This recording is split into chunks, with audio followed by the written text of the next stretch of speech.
Hello and welcome to the European Resilience Initiative Center video podcast. Today our guest is Marko Mihkelson, who is a chairman of the Foreign Affairs Committee of Estonian Parliament, and before he also served as a chair of EU Affairs Committee and a chair of National Defense Committee. Welcome, Mr. Mihkelson. Thank you. Thank you for having me. Thank you that you have found time for this conversation, and we are observing disturbing news from Estonian-Russian border this week.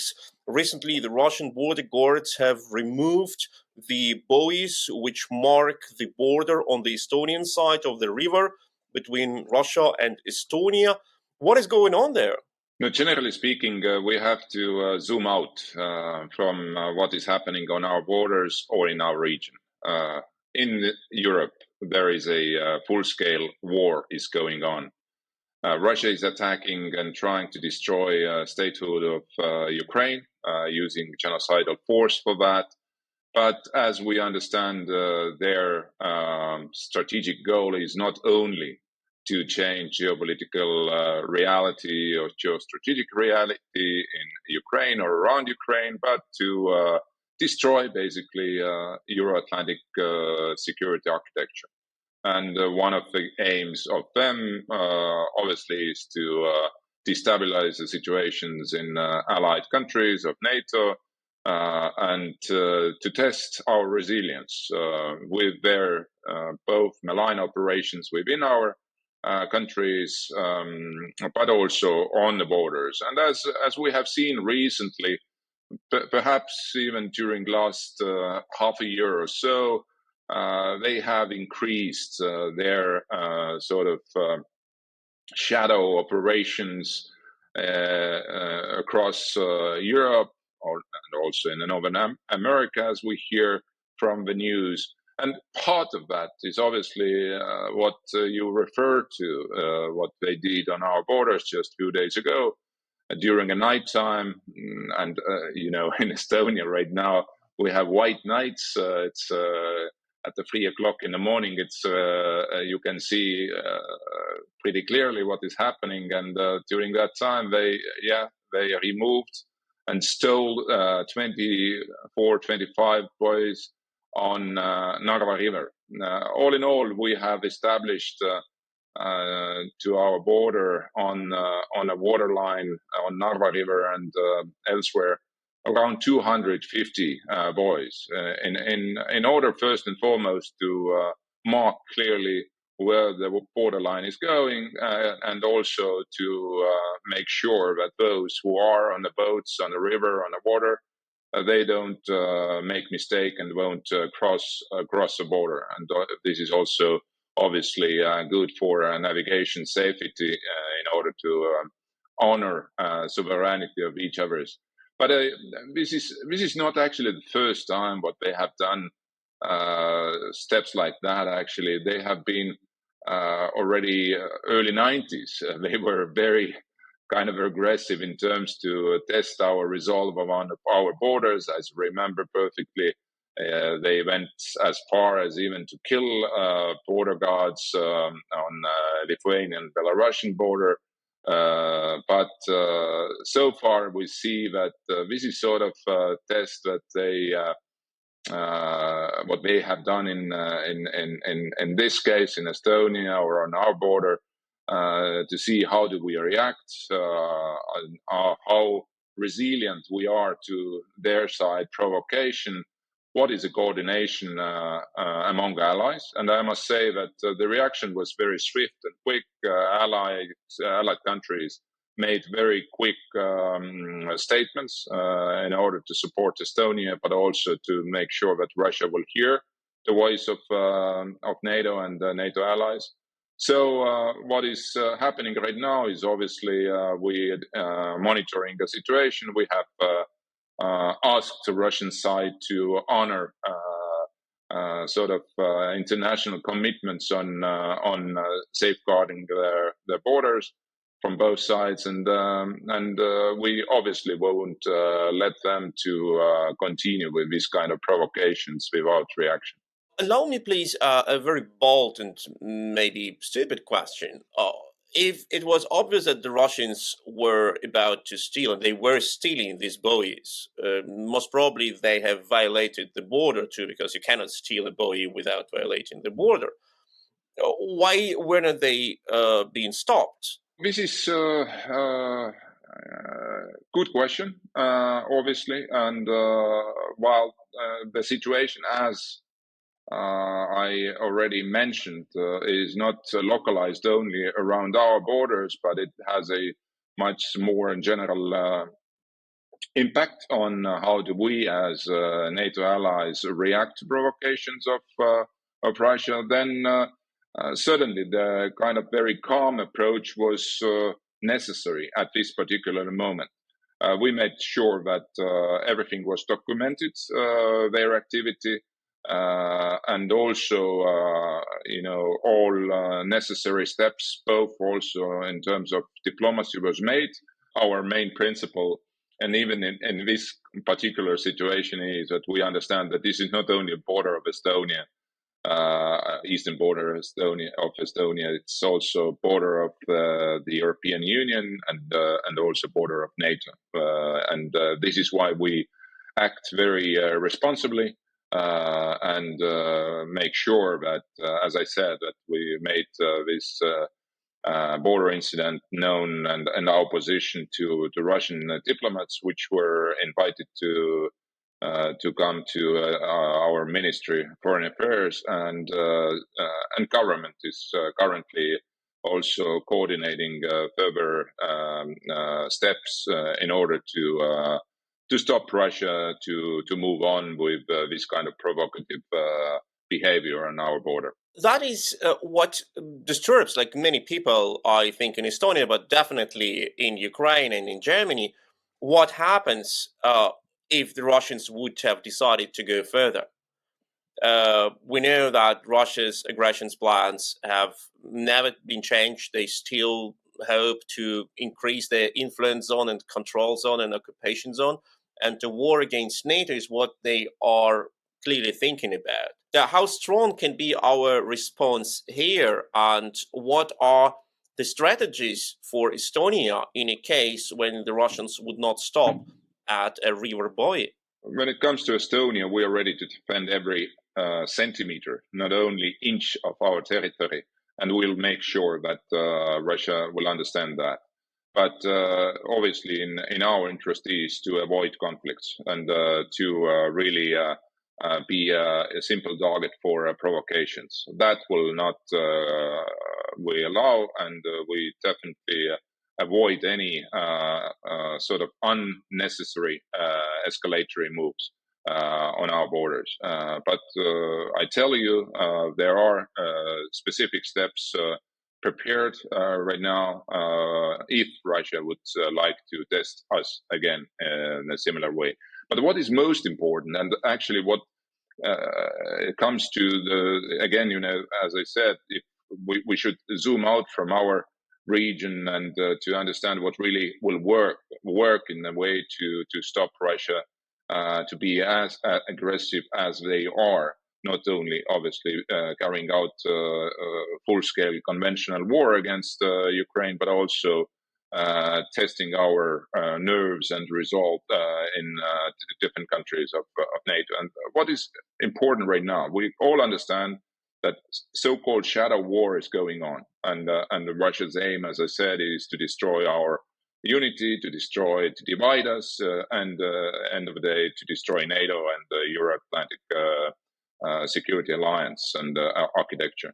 And for that, we have to today coordinate much better than we have done so far as allies, as agencies, counterintelligence agencies, and other units to share the information, to list all the activities what Russia is doing here and there, but also to name it, and not only to kind of acknowledge that there is some sort of acts of sabotage or so, but if we are certain that behind of those malign operations are Russian either secret services or somebody who is hired here and there to do that job, then we name it and we publicly call Russia being responsible for that. This is something what we see step by step. Countries started to do that, and this is the way what we should do. But what is also important is that we cannot see it as a separate action from that what is happening in Ukraine. And most important message, what allies should today agree upon and say out loud that in this war, what Russia started in 2014 against Ukraine, and then with a full-scale, full-blown invasion in 22, that Russia cannot not only win this war, but they will be strategically defeated in this aggression. This is something what is missing at the moment. This is why we are arguing daily 24/7 at the moment, that why we have to lift all the restrictions from those weapons what we have delivered as allies to Ukraine to make an impact on those assets Russia has on Russian territory, as we see right now what is happening around Kharkiv operation. But also, what is most important, that there should be very clear understanding that to restore peace in Europe and also to stop Russia behaving as they have done recently, both here in our region but also in Europe, then the only way is Ukraine's victory in this war, Ukraine being accepted as a member of NATO, and then all the other consequences from that will follow. But so far, we are in a position to react to what Russia is doing or planning.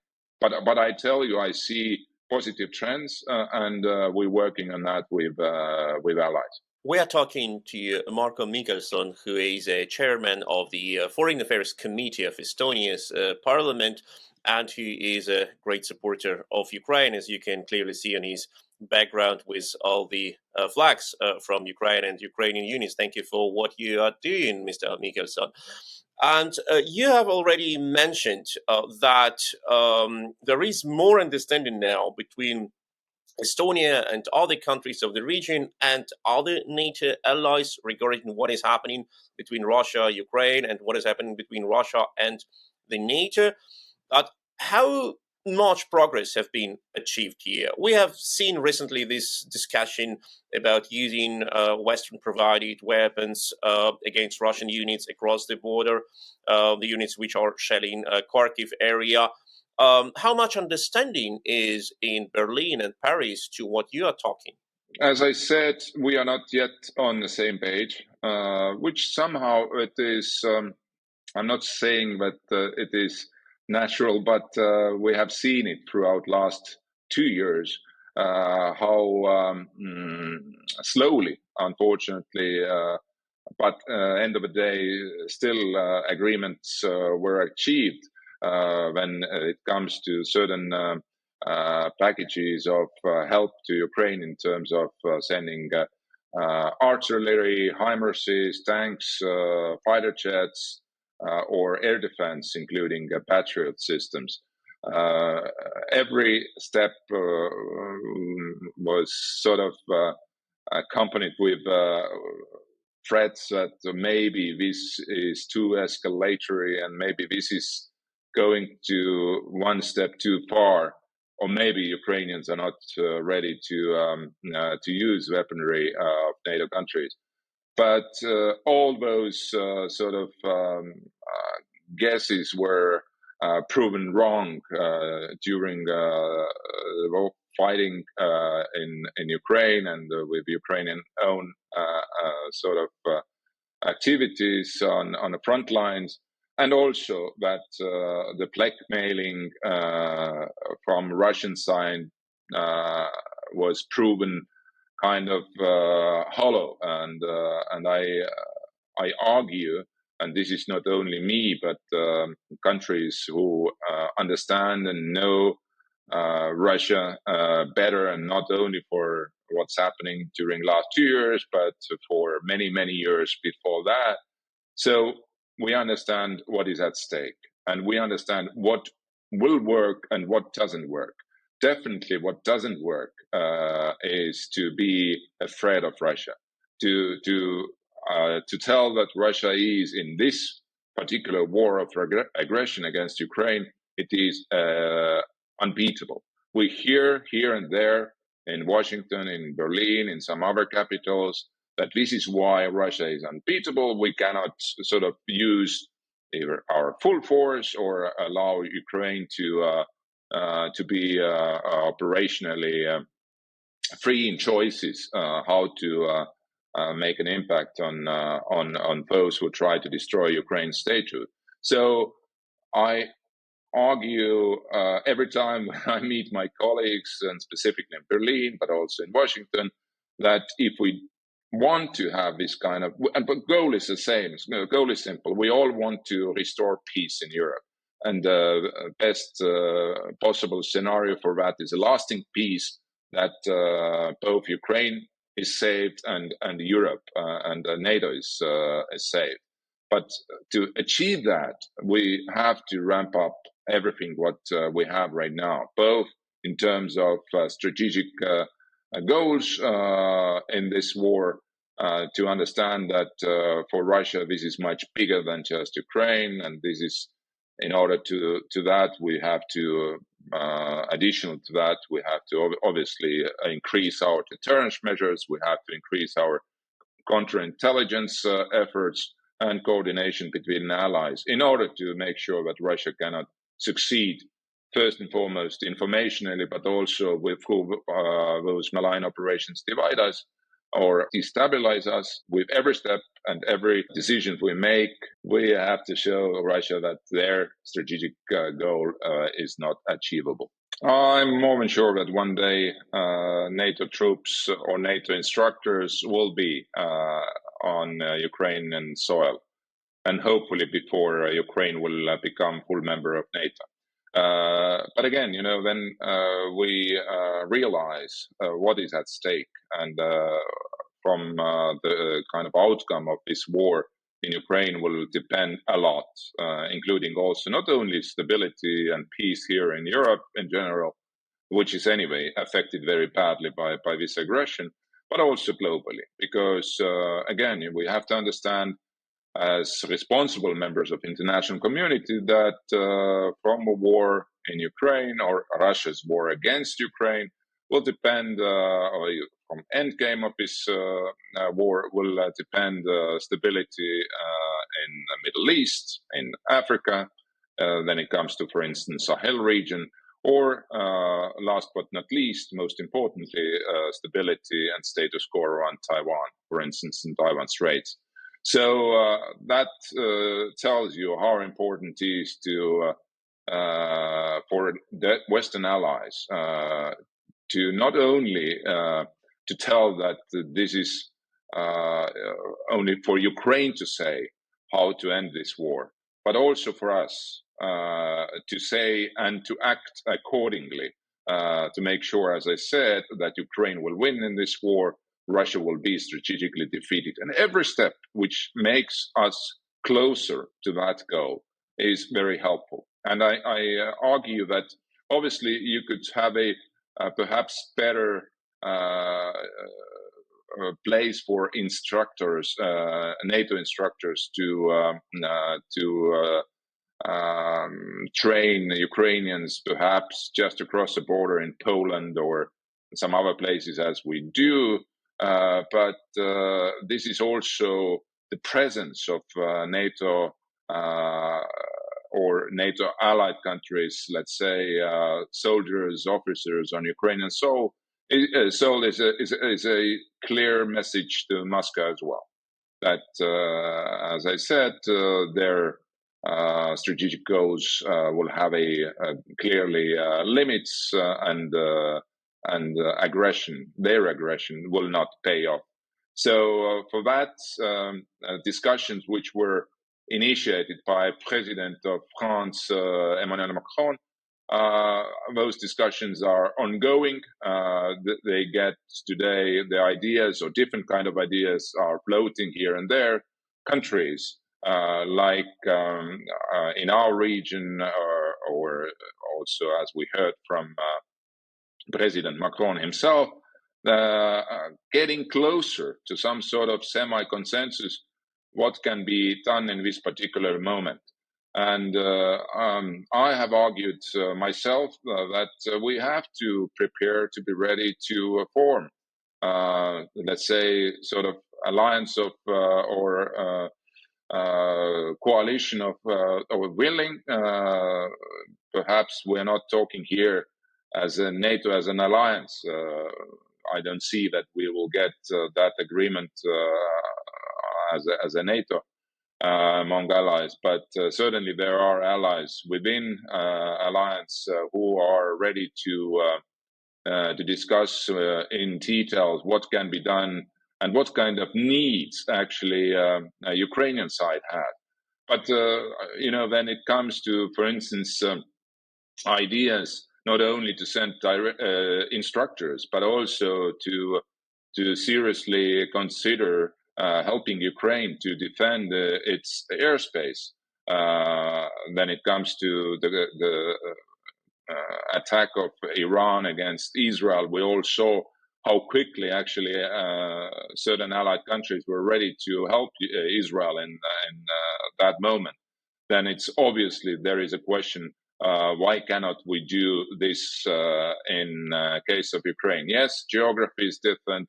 Yes, geostrategic situation is different. Yes, Russia is a bit different country than Iran is, but still, I don't buy those sort of statements that if we are going to, let's say, help Ukraine more robustly to defend their airspace, that will lead to a World War III. Excuse me, that is not. That is exactly what we have to do one day, perhaps, and rather sooner than later, to avoid us to end up in a World War III. Exactly, and many people in Germany from the expert community say that if we do not help Ukraine strongly enough now, we will end in a war where our children will have to fight. And in our interest, it is to help Ukraine. It's not only our moral duty; it's also our practical interest to prevent this war, this next war, from unfolding. But when we're talking about the situation around your country, there is also another thing which Russia obviously is active on, and we're talking about the Baltic jammer. In Kaliningrad, Russian enclave on the Baltic Sea, there is obviously strong emitter of radio waves, which jams the GPS system in the whole region, not only over Lithuania, Latvia, or Estonia, but also Poland or parts of Finland, preventing civil planes, passenger planes, from safe flying through this airspace. And this is a dangerous approach. What can be done here? Is it being seen by the Western allies as a part of Russia's hybrid warfare? This is a very important topic again, and this is one of a few, or already we could say many activities what Russia has carried out, not only recently, but they have used this GPS jamming sort of procedures or acts also before, during exercises, and also not only geographically in our region, but also in high north when it comes to their jamming moments against Norwegian interests. And this is something what we have to deal much more seriously than just to say that, oh yes, they are probably defending their own interest against Ukrainian drones or so.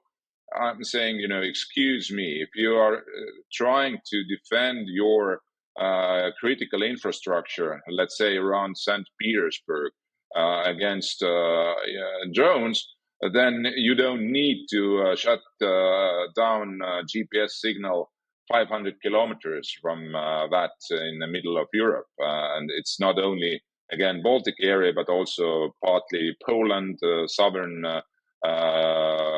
Baltic Sea is affected, and some other regions as well. And this is not only can make troubles for civil air traffic, but also we have seen that this is making troubles for shipping companies, but also for, let's say, all the services or different services who use GPS for one and another region. So we know exactly where Russia is located. Those sort of jamming operators, let's say that. They're obviously connected with Russian military, and there is now the question of course, how to coordinate our activity together with allies. To first and foremost make sure that we all understand the same way what is Russia doing, how do they do, and from where they are doing. And again, attribute this, that this is not something that they're using only against their own interest, but they're using against our interest, this jamming as well. And they're testing how do we react, how do we coordinate, in which areas they can make us, let's say, blind if it comes to very serious confrontation with Russia. And we have to learn quickly how to act in these cases and how to neutralize actually this threat. And what about other initiatives started by your country regarding increasing of European security?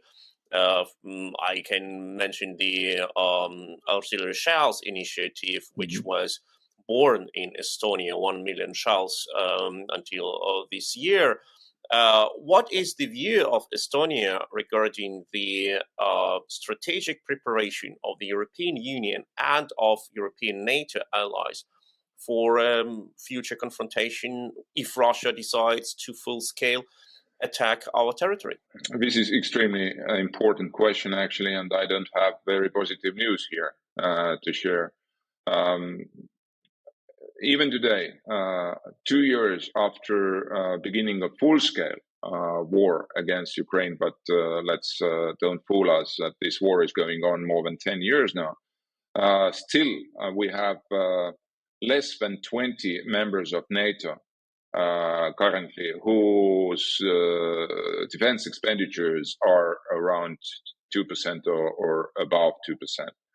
Estonia, this year alone, we are spending 3.4% of GDP to our defense, and there is a very strong political consensus behind that, that for at least for the next 10 years, our floor is 3%. And we argue already that among allies that we have to go up quickly, and 2% is already history. We have to, in order to face all those challenges we in real term have, and the needs for investments, both in defense industry, but also to learning from the war of Russian aggression against Ukraine, what's happening on the front lines, what are the actually needs in order to deter Russian threat. There is a lot more investments needed, specifically from our allies in Europe. And again, when I meet my colleagues, I was just 2 days ago in Sofia, meeting our colleagues during the NATO Parliamentary Assembly's meeting. I don't see yet urgency. I don't see urgency among politicians to really carry out these very difficult decisions, because everyone, Estonia also, we have quite a let's say tense situation with our economic situation, financial situation. We have a deficit, quite serious one. We're fighting against that. We have to raise taxes. Obviously, it's not popular, but bold political decisions should be made today and right now in order to be ready tomorrow to deter this threat. And I don't see this readiness yet, both in Germany, in France, in some other countries, in southern Europe as well. And maybe here and there, politicians, leaders think that this war, what is going on right now in Ukraine, can be somehow frozen. There are obviously voices who think that from this process, what we will see soon happening in Switzerland, this peace conference will lead to some sort of solution which can actually either froze the war in Ukraine or to lead it to the very quick end. Let's don't fool us. That will not happen. And today, while Russia's idea is not only to froze this war in Ukraine, but to still destroy Ukraine and move on, means that we, in order to avoid that, we have to right now invest both into defense industry and to show collectively that we take very seriously this existential threat what Russia is posing on us. And for that, Estonia is actively on diplomatic level, on political level. We work constantly with our allies, explaining why we do need to move on and why we need to make those decisions much quicker than we have done so far. And hopefully, upcoming meeting of or NATO summit in Washington will allow again us to highlight these needs more clearly. But I'm not yet so optimistic that we can move quicker enough. That is a very clear assessment of the situation and a clear urge to do more, not only to support Ukraine, but also to defend our own interests, our own democracy, our own peace and freedom. It was Marko Mihkelson, who is a chairman of the Foreign Affairs Committee of Estonian Parliament. Thank you, dear Mr. Mihkelson, for your time and for your insights. Thank you very much. All the best. And don't forget to like, to share, to subscribe to this channel so you will not miss interviews like that. Stay strong, stay with Ukraine.